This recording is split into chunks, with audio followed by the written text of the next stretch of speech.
Shalom. Thank you for joining me as we consider another promise of the Bible. God is our peace. Today is such a precious promise, a promise of comfort and assurance. So let's begin by reading John chapter 16, from verse 33. These things I have spoken to you, that in me you may have peace. In the world you will have tribulation, but be of good cheer. I have overcome the world. Psalm 119 from verse 165. Great peace have those who love your law, and nothing causes them to stumble. Lord, I hope for your salvation, and I do your commandment. Colossians chapter 3 from verse 14. But above all these things, put on love, which is the bond of perfection, and let the peace of God rule in your hearts, to which also you were called in one body, and be thankful. Philippians chapter 4 from verse 6.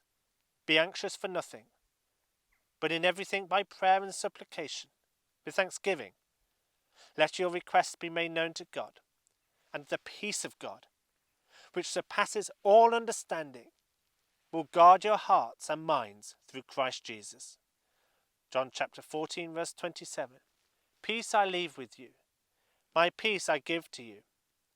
Not as the world gives, do I give to you.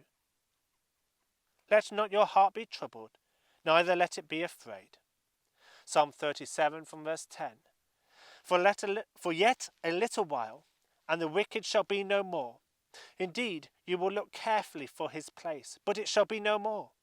But the meek shall inherit the earth, and shall delight themselves in the abundance of peace. Isaiah 26 verse 3. You will keep him in perfect peace, whose mind is stayed on you, because he trusts in you.